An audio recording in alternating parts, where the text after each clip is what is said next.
Hello students, स्वागत है आप सभी का NCERT मैथ्स क्लास 9th में।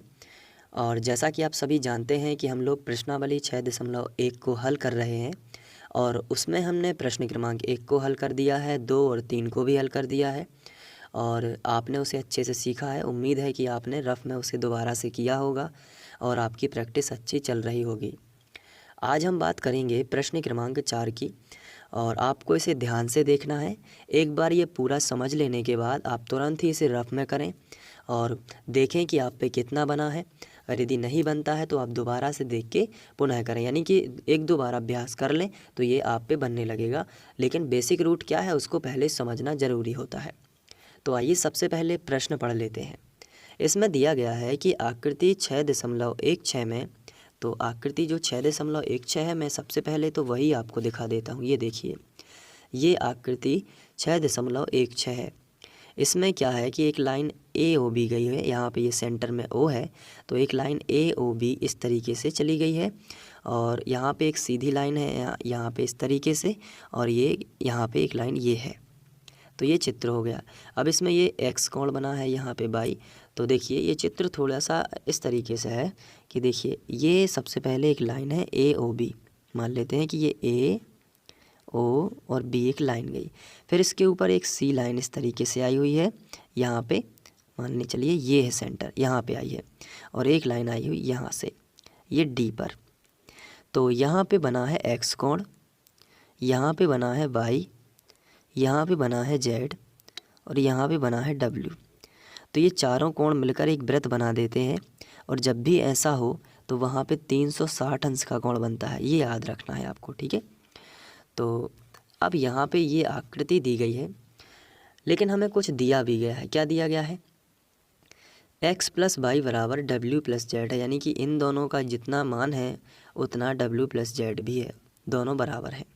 तो हमें सिद्ध क्या करना है? सिद्ध करना है कि AOB एक रेखा है, यानी कि जो AOB बना ये लाइन है, इसको प्रूव करना है कि ये एक रेखा है। तो चलिए अब हम स्टार्ट करते हैं। सबसे पहले तो जो हमें दिया गया है हम उसको लिख लेते हैं।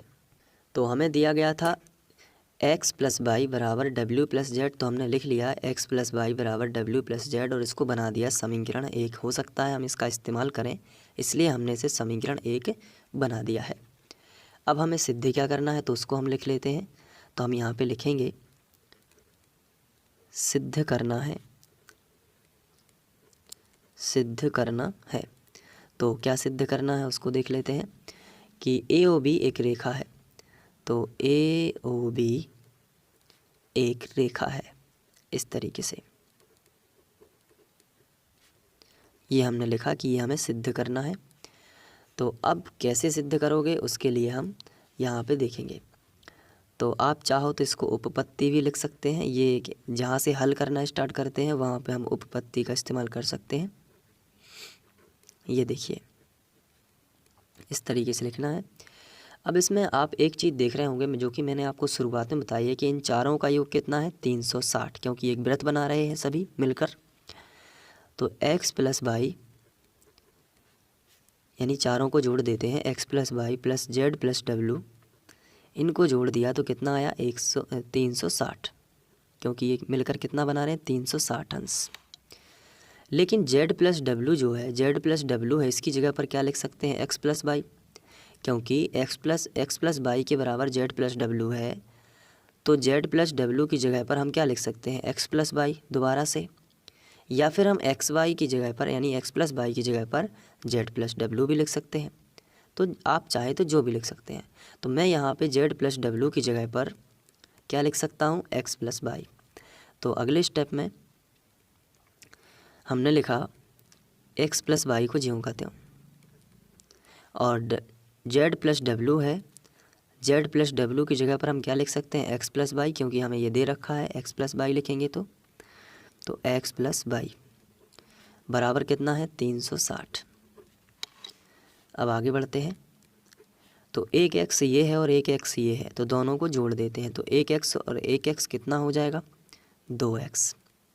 फिर यहाँ पे एक y ये है, एक y ये है, तो ये भी 2y हो जाएगा बराबर 360। अब 2 यहाँ पे भी है और 2 यहाँ पे भी है, तो 2 को हम कॉमन निकाल लेंगे तो क्या बचेगा x + y बराबर कितना होगा 360। अब ये जो 2 है ये गुणा में है, क्योंकि कोष्टक लगा है तो गुणा में ही माना जाएगा, तो गुणा वाली संख्या बटे में पहुंचा देते हैं। तो x प्लस वाई आपको मिलेगा 360/2। इस तरीके से आगे बढ़ लेते हैं।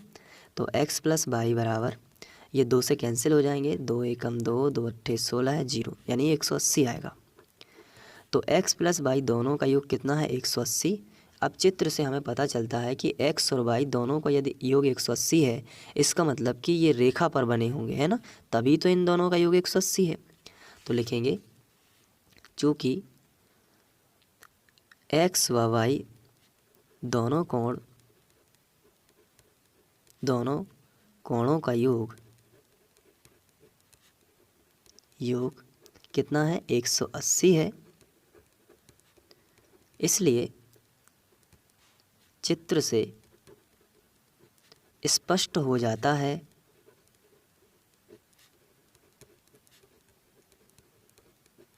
कि AOB एक रेखा होगी, AOB एक रेखा होगी। ठीक है, क्योंकि सीधी रेखा पर ही 180 बनता है, तो यहाँ पे हम इसको लिख सकते हैं। अब आप चाहें तो इसका स्क्रीनशॉट लेकर अपने फेयर रजिस्टर में से लिख सकते हैं। तो देखिए यहाँ से आपको ये क्वेश्चन है, फिर इसका ये हल शुरू है और दी गई आकृति ये है। तो ये तो बुक में भी बनी हुई है, तो आप इसकी एक बार प्रैक्टिस ज़रूर करिएगा और यहाँ पे आप वीडियो को पॉज कर करके नोट कर सकते हैं पूरा का पूरा क्वेश्चन का आंसर। ये देखिए पूरा हल जो है, और इसकी प्रैक्टिस ज़रूर करिएगा, क्योंकि यदि आप मेहनत करेंगे और प्रतिदिन पढ़ाई करेंगे तो आपको निश्चित ही सफलता मिलेगी और आपका जो बेस है वो मजबूत होगा, आगे की बोर्ड परीक्षाओं के लिए बेस क्लियर होगा। तो अच्छे से एकाग्रचित्त होकर ध्यान लगा के पढ़ाई करना है और एक समय बांध लीजिए कि इतने समय में मुझे ये मैथमेटिक्स पढ़नी है, तो उतने समय आप यही पढ़ें। और इसके साथ साथ अदर सब्जेक्ट की भी अच्छी तैयारी करें और सभी चीज़ों को मेंटेन करके चलें। ठीक है, इसके बाद हम नेक्स्ट क्वेश्चन करेंगे। Thank you.